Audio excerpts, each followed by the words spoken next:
नमस्कार। हाल ही में 6 दिसंबर को महापरिनिर्वाण दिवस मनाया गया, जो डॉक्टर B.R. अम्बेडकर की पुण्यतिथि है। जब हम उनका नाम सुनते हैं तो दिमाग में एक छवि आती है, भारतीय संविधान के निर्माता। बिल्कुल। और ये छवि सही भी है, लेकिन अधूरी है। हाँ, यही बात है। ये पहचान तो बस एक हिस्सा है। उनकी कहानी इससे कहीं ज्यादा बड़ी और गहरी है। ये ऐसा है जैसे किसी बहुआयामी हीरे को सिर्फ एक पहलू से देखना। आज हम सिर्फ संविधान निर्माता की नहीं, बल्कि उस न्यायविद, उस जबरदस्त अर्थशास्त्री और उस समाज सुधारक की बात करेंगे जिन्होंने आधुनिक भारत की सिर्फ कानूनी नहीं बल्कि नैतिक और आर्थिक नींव भी रखी। हमारे पास जो स्रोत हैं वो डॉक्टर अंबेडकर के जीवन और उनके योगदानों पर एक गहरी नजर डालते हैं। तो हमारा मिशन साफ है, ये समझना कि एक इंसान ने इतनी सारी भूमिकाएं एक साथ कैसे निभाई और इतनी कामयाबी से। हाँ, और भारत पर इतनी गहरी छाप कैसे छोड़ी जो आज भी महसूस होती है। हाँ, तो चलिए इस कहानी की परतों को खोलते हैं। जरूर। शुरुआत उनके शुरुआती जीवन से करते हैं, क्योंकि हर बड़ी कहानी की जड़ें कहीं ना कहीं बचपन में ही होती हैं। हाँ। और उनकी कहानी की जड़ें थीं समाज के उस कड़वे सच में जिसे उन्होंने बचपन से झेला। डॉक्टर अंबेडकर का जन्म 14 अप्रैल 1891 को महू में एक महार परिवार में हुआ था। हमारे स्रोत बताते हैं कि उन्हें स्कूल में बाकी बच्चों से अलग बिठाया जाता था। जी, और उन्हें पानी के नल को छूने तक की इजाजत नहीं थी। ये सब पढ़ना आज भी सिरन पैदा करता है, लेकिन कई लोग ऐसे अनुभवों से टूट जाते हैं या सिर्फ व्यक्तिगत रूप से लड़ते हैं। अंबेडकर के मामले में ऐसा क्या अलग था कि उन्होंने इसे एक पूरे समाज की लड़ाई बना दिया? ये एक बहुत जरूरी सवाल है। मेरे ख्याल से इसका जवाब उनकी असाधारण शिक्षा में छिपा है। अच्छा। जब उन्हें बड़ौदा स्टेट की स्कॉलरशिप पर विदेश जाने का मौका मिला और उन्होंने कोलंबिया यूनिवर्सिटी और लंदन स्कूल ऑफ इकोनॉमिक्स जैसी जगहों पर दुनिया का इतिहास, समाजशास्त्र और अर्थशास्त्र पढ़ा, तो उन्हें समझ आया कि ये उनकी या उनके समुदाय की व्यक्तिगत पीड़ा नहीं, बल्कि एक स्ट्रक्चरल प्रॉब्लम है, एक सामाजिक ढांचे की कमी। बिल्कुल। उन्होंने अपनी लड़ाई को पर्सनल से पॉलिटिकल बना दिया। ये उनका सबसे बड़ा वैचारिक कदम था। यहाँ बात और भी दिलचस्प हो जाती है। वो सिर्फ डिग्रियां नहीं ले रहे थे। कोलंबिया से PhD, London school of economics से डॉक्टर ऑफ साइंस, लंदन से बैरिस्टर। उस दौर में वो शायद भारत के सबसे ज्यादा पढ़े लिखे लोगों में से एक थे। तो ये डिग्रियां सिर्फ सम्मान के लिए नहीं थी, है ना? बिल्कुल नहीं।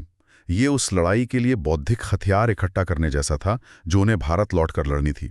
उनकी शुरुआती किताबें जैसे कास्ट्स इन इंडिया या the problem of the rupee ये दिखाती हैं कि वो समस्या की जड़ तक पहुंच रहे थे। वो सिर्फ ये नहीं कह रहे थे कि भेदभाव गलत है। नहीं, वो ये समझा रहे थे कि ये व्यवस्था आर्थिक और सामाजिक रूप से कैसे काम करती है और इसे कैसे तोड़ा जा सकता है। तो उन्होंने जमीन पर लड़ाई और बौद्धिक लड़ाई को एक साथ जोड़ा। हाँ, दोनों मोर्चों पर एक साथ। महाड़ में पानी के लिए सत्याग्रह और फिर नासिक में मंदिर प्रवेश के लिए।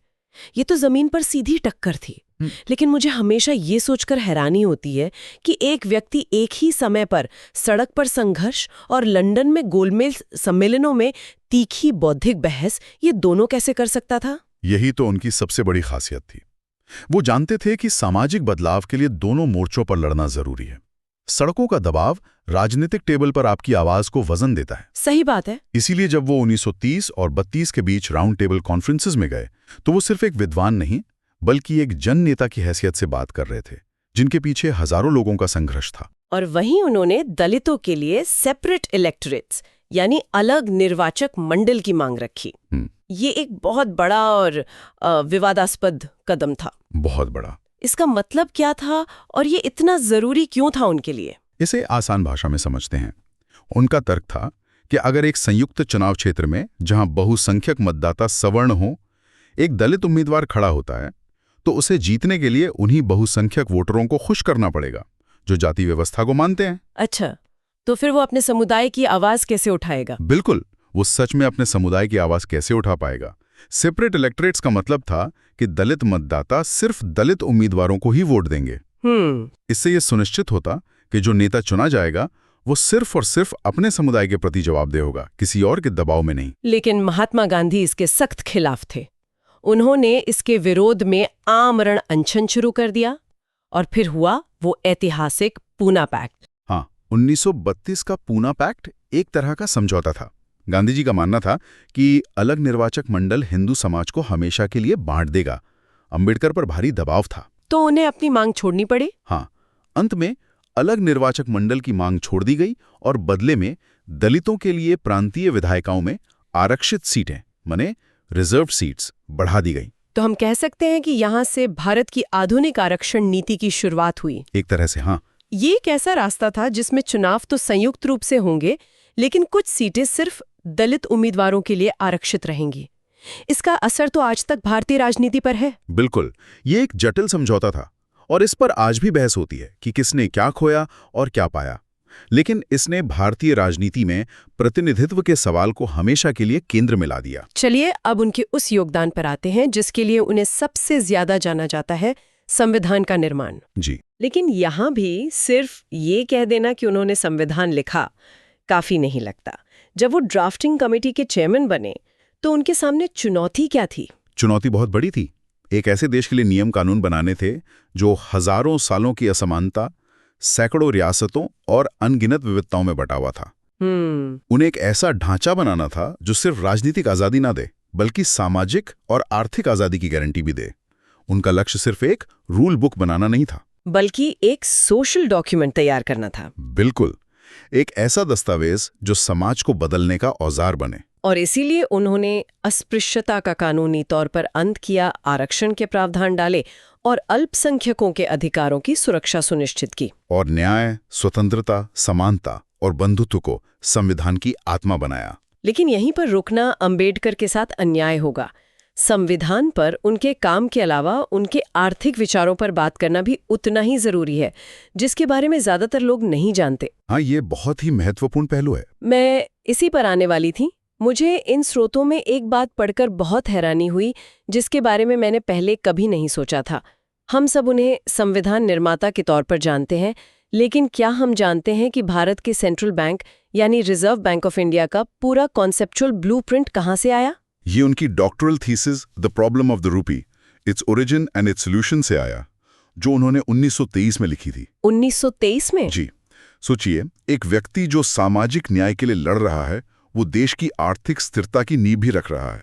ये एक ही सिक्के के दो पहलू थे उनके लिए, सामाजिक और आर्थिक सुधार। और उनका मानना क्या था? उनका मानना था कि एक स्थिर मुद्रा और नियंत्रित महंगाई के बिना गरीबों का भला हो ही नहीं सकता। ये आज के इन्फ्लेशन टारगेटिंग वाले विचार से कितना मिलता जुलता है ना?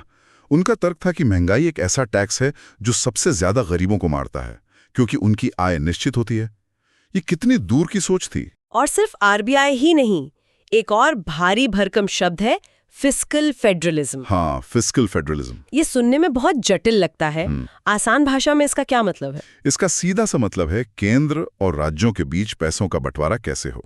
सोचिए, ये घर के बजट जैसा है। अच्छा। कौन कमाएगा, किसको कितना मिलेगा और ये कौन तय करेगा? अंबेडकर इस सवाल को पूरे देश के स्तर पर सुलझा रहे थे। उनकी थीसिस ने इस विषय पर एक बौद्धिक ढांचा तैयार किया और इसी सोच ने आगे चलकर फाइनेंस कमीशन को जन्म दिया, जो आज भी हर 5 साल में यही काम करता है। ये तो अविश्वसनीय है। हाँ। और बात यहीं खत्म नहीं होती। 1942 से 46 के बीच जब वो वायसराय की एग्जीक्यूटिव काउंसिल में लेबर मेंबर थे, तब उन्होंने जो सुधार किए वो भी क्रांतिकारी थे। 8 घंटे का कार्य दिवस, सवैतनिक अवकाश मतलब पेड लीव, मातृत्व लाभ, मैटरनिटी बेनिफिट्स, और पूरे भारत में रोजगार कार्यालय यानी एम्प्लॉयमेंट एक्सचेंजेस की स्थापना, ये तो आज भी मॉडर्न कॉर्पोरेट पॉलिसीज का हिस्सा है। ये उस जमाने में कितना क्रांतिकारी रहा होगा। बहुत ज्यादा। उस समय मजदूरों से 12-14 घंटे काम कराना आम बात थी। उन्होंने मजदूरों के अधिकारों को कानूनी सुरक्षा दी। उन्होंने ये समझा कि एक मजबूत देश के लिए एक सुरक्षित और स्वस्थ श्रमिक वर्ग का होना जरूरी है। उनका विजन सिर्फ सामाजिक न्याय तक सीमित नहीं था। नहीं, वो एक मजबूत आधुनिक राष्ट्र का निर्माण करना चाहते थे, जिसकी नींव आर्थिक स्थिरता और श्रमिक अधिकारों पर टिकी हो। अब उनके जीवन के अंतिम वर्षों की बात करते हैं। स्वास्थ्य बहुत खराब था, मधुमेह और आंखों की रोशनी कम हो रही थी। लेकिन उनका बौद्धिक काम रुका नहीं। उन्होंने अपनी आखिरी महान कृति द बुद्धा एंड हिज धम्मा पर काम जारी रखा। ये किताब उनके जीवन भर के चिंतन का सार थी। वो एक ऐसे धर्म की तलाश में थे जो तर्क, नैतिकता और समानता पर आधारित हो। तो उनके लिए बौद्ध धर्म सिर्फ एक धर्म नहीं था। नहीं, वो एक सामाजिक दर्शन था जो जाति व्यवस्था का एक विकल्प हो सकता था। और फिर उन्होंने वो ऐतिहासिक कदम उठाया 14 अक्टूबर 1956 नागपुर। जी। उन्होंने अपने लगभग 5 लाख अनुयायियों के साथ बौद्ध धर्म अपना लिया। धर्म बदलना एक बहुत ही निजी फैसला होता है, लेकिन 5 लाख लोगों के साथ ऐसा करना, ये एक राजनीतिक और सामाजिक बयान भी था, है ना? इसे कैसे देखा जाना चाहिए? ये सिर्फ एक धार्मिक क्रिया नहीं थी, ये हिंदू धर्म की जाति व्यवस्था को पूरी तरह से अस्वीकार करने का एक सार्वजनिक ऐलान था। एक तरह का विद्रोह। हाँ, ये कहना था कि जिस व्यवस्था ने हमें सदियों तक गरिमा और समानता से वंचित रखा, हम उसे छोड़ रहे हैं। ये उत्पीड़न के खिलाफ एक आध्यात्मिक विद्रोह था, गरिमा को फिर से हासिल करने का अंतिम और निर्णायक कदम। और इसके कुछ ही हफ्तों बाद 6 दिसंबर 1956 को दिल्ली में उनका निधन हो गया। अपने अंतिम भाषणों में उन्होंने एक चेतावनी दी थी जो आज भी गूंजती है। उन्होंने कहा था, राजनीतिक लोकतंत्र तब तक नहीं टिक सकता जब तक कि उसके आधार में सामाजिक लोकतंत्र ना हो। और सामाजिक लोकतंत्र का उनका मतलब था एक ऐसा समाज जहां स्वतंत्रता, समानता और बंधुत्व सिर्फ कानून की किताबों में ना हो, बल्कि लोगों के आपसी व्यवहार में हो, जीवन का एक तरीका हो। तो इस पूरी चर्चा का क्या मतलब है? Doctor B.R. अम्बेडकर सिर्फ संविधान के निर्माता नहीं थे। नहीं, बिल्कुल नहीं। वो एक दूरदर्शी अर्थशास्त्री थे जिनके विचारों पर हमारा सेंट्रल बैंक और वित्त आयोग टिका है। वो एक क्रांतिकारी समाज सुधारक थे जिन्होंने करोड़ों लोगों को सम्मान से जीने का हक दिलाया। और वो एक वैश्विक विचारक थे जिनके विचार आज भी प्रासंगिक हैं। उनकी जिंदगी इस बात का सबूत है कि ज्ञान, साहस और संवैधानिकता में कितनी बड़ी परिवर्तनकारी शक्ति होती है। उन्होंने सिर्फ शिकायतें नहीं की, बल्कि समाधान पेश किए। उन्होंने सिर्फ व्यवस्था पर सवाल नहीं उठाए, बल्कि एक बेहतर व्यवस्था का खाका तैयार किया। और हम अपने श्रोताओं के लिए एक विचार छोड़ना चाहेंगे। अंबेडकर ने हमें एक मजबूत संवैधानिक ढांचा दिया, लेकिन साथ ही ये चेतावनी भी दी कि इसे बचाए रखने के लिए सामाजिक लोकतंत्र यानी भाईचारा और समानता वाली भावना जरूरी है। जी। आज जब भारत जाति, धर्म और आर्थिक असमानता जैसी चुनौतियों का सामना कर रहा है, तो ये सोचना जरूरी है कि अगर अंबेडकर आज जीवित होते तो वे संवैधानिक आदर्शों और हमारी सामाजिक हकीकत के बीच की इस खाई को पाटने के लिए क्या व्यावहारिक कदम उठाने की वकालत करते हैं।